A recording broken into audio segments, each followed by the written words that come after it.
Hi everybody, Dana Sparks, broker of Maximum One Greater Atlanta Realtors, and today's contract tip is just a quick tip on how to list and how to write up a purchase and sale agreement for an assemblage of lots. So we are getting a lot of sellers who are choosing to sell their property where they have multiple contiguous lots together and they want to sell it all as one. So the question is, as the listing agent, how do you write up that listing agreement? And as the buyer's agent, how do you address an assemblage of properties in a purchase and sale agreement to avoid any issues? So thank you guys so much for watching. I'm Dana Sparks, broker of Maximum One Greater Atlanta Realtors and the director of the Real Estate Academy of America. So basically what you need to do is make sure that you reference and cross-reference and triple reference all of the individual legal descriptions in everything that you document. What you don't want to have happen is a deed recorded, that does not reflect what a buyer and seller intended to buy and intended to sell. And one of the reasons, a couple of reasons for recording this video. One is that we are having a lot of, again, sellers who have multiple contiguous lots, selling them all together as an assemblage. And the other reason is we just dealt with an issue where a seller thought he was selling two different lots and actually closed on one last month, has a purchase and sale agreement on one this month. They are contiguous lots, but this particular seller was selling them separately, not as an assemblage.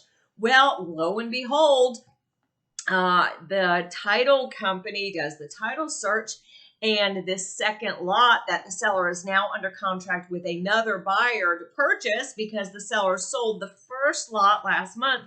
Well, this second lot is showing as being owned by the buyer that bought the first lot. So in essence, what happened is the closing attorney prepared a deed. Well, I don't want to blame the closing attorney. I'm not exactly sure how it happened, and that's the point of this video. But in essence, a deed got recorded for buyer number one that only bought one of two touching lots. But the deed that got recorded is the buyer is now the owner of both of these lots. So what is going to happen? Well, the deeds will have to be corrected to reflect that the buyer actually only purchased one lot and not both lots. Nevertheless, what do you do as an agent to prevent that from happening? So when you are a listing agent and you are listing more than one lot owned, typically these are touching or contiguous or share boundary lines, owned by one seller, you need to address that again in the listing agreement, in the MLS services, in your marketing, as well as in the purchase and sale agreement. So in the listing agreement, and it doesn't matter whether it's the GAR, Georgia Association of Realtors listing agreement, or the RE Forms listing agreement, in essence, there is a place where you describe, put in, itemize, write out the legal description. And in Metro Georgia, a property address is not enough, especially when it's undeveloped land. But a property address is not enough. I mean, just think about it. How many Peachtree roads are there in Atlanta? More than one, right? Therefore, the likelihood that there is more than one 123 Peachtree Road, or something along the lines of 123 Peachtree Court, 123 Peachtree Circle, 123 Peachtree Lane, it can get a bit confusing, and you want to avoid the issue of having to deal with, you want to make sure that a buyer and seller are actually contracting for a specific parcel of land. And that is definitely more readily achieved with an actual legal description of the land. So where do you get a legal description? Well, there are a number of areas. Number one, the seller in a warranty deed, if there is a warranty deed that they have, would reference the legal description of that parcel of property. Additionally, most of the counties have online records where you could find county records that reference a legal description.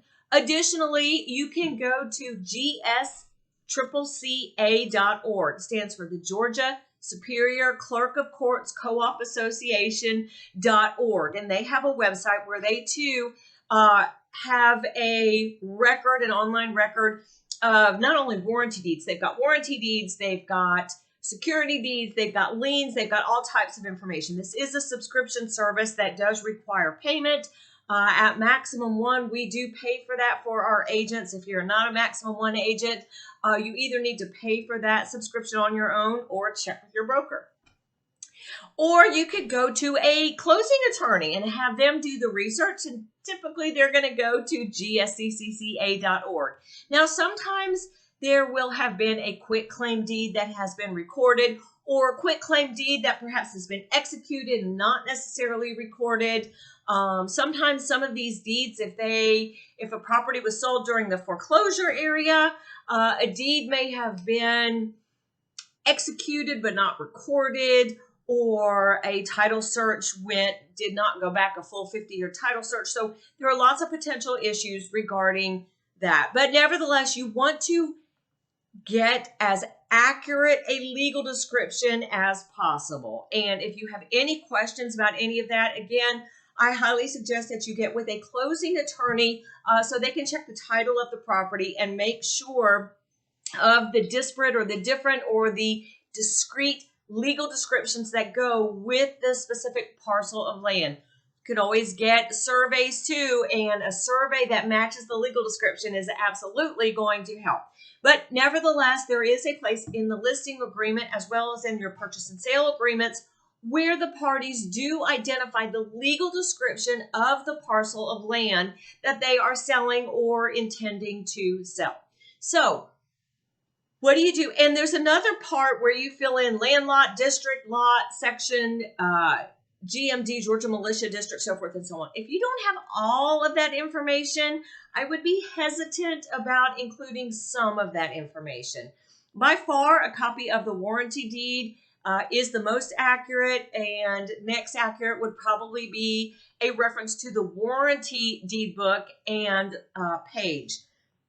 Tax records are not necessarily complete or current, I should say, so just be very careful and do your agent due diligence to make sure that you are listing the parcel of land that a seller does intend to sell. So what do you do? Back to the question at hand. What do you do when you are listing, when a seller has multiple touching lots that they're selling together as an assemblage, all as one? Well, how do you identify that? In the section in the listing agreement and likewise in the purchase and sale agreement, where it does have the place for the legal description, don't write out a legal description. Don't write out one.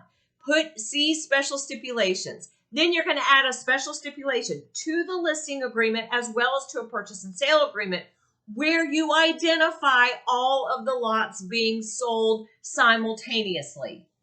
And you would write out verbiage, something to the effect of seller is selling, or this listing agreement is for the sale of the following lots to be sold together as an assemblage with the following legal descriptions. Parcel, blah, blah, parcel 1, blah, blah, blah, parcel 2, blah, blah, however you want to identify them. But you want to identify all of the legal descriptions. Now, if you have a seller that is willing to mix and match how the seller is selling them, are they selling, let's say you have 7 parcels all together.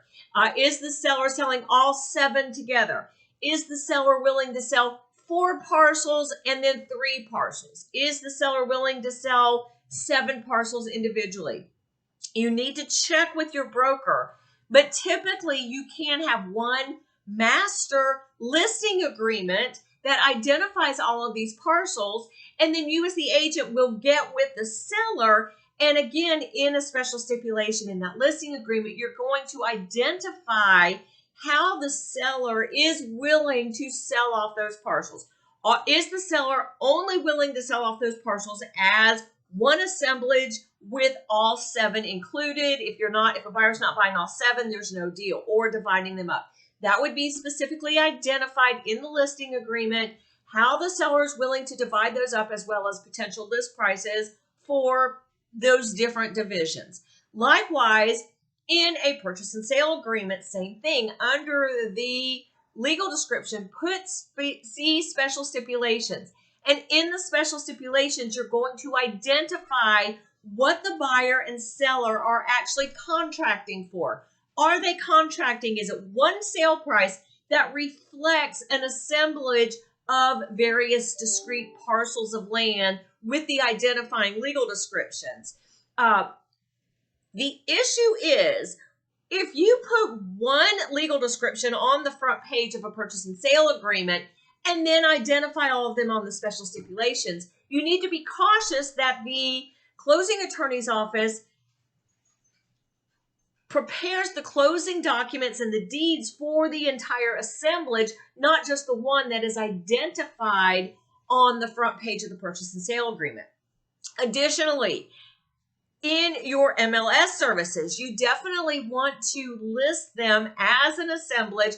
And in my previous example, let's say you have an assemblage of 7 parcels, but the seller is willing to sell them as 4. Let's say you have 4 that have improvements on them and 3 that is just raw land. Well, you could list them that way in an MLS service, but then go back, get an MLS number and go back in to your MLS service and cross-reference those listing numbers, so a potential buyer can see if they are that they have the opportunity to purchase all together or separate. However, it has been discussed between you and the seller. Additionally, make sure that you bring to a closing attorney's attention that it is an assemblage, and you absolutely want to make sure to perhaps or you just want to ensure that the closing attorney gets the deeds prepared and sends them to your seller to review prior to closing. And you, as the agent, you can help your seller look over these deeds with the closing attorney's assistance.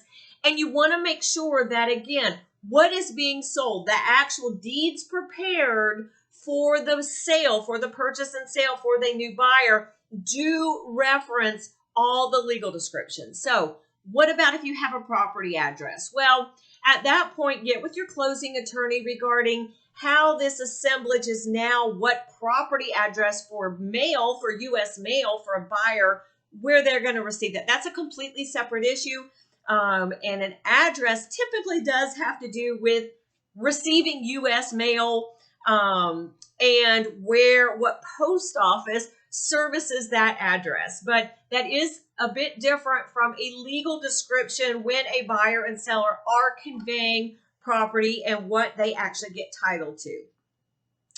Just a quick thought, you buyers agents, if you are working with buyers and they are purchasing an assemblage of property, again, you too want to make sure that the deeds that are prepared do reference discrete legal descriptions for all of the properties together. And again, you'll need to cross-reference that if you are having a survey and having them survey and deeded as one new legal description, or keeping it as separate, discrete legal descriptions that the buyer can then manage or figure out what the buyer is going to do with them after the buyer purchases those properties.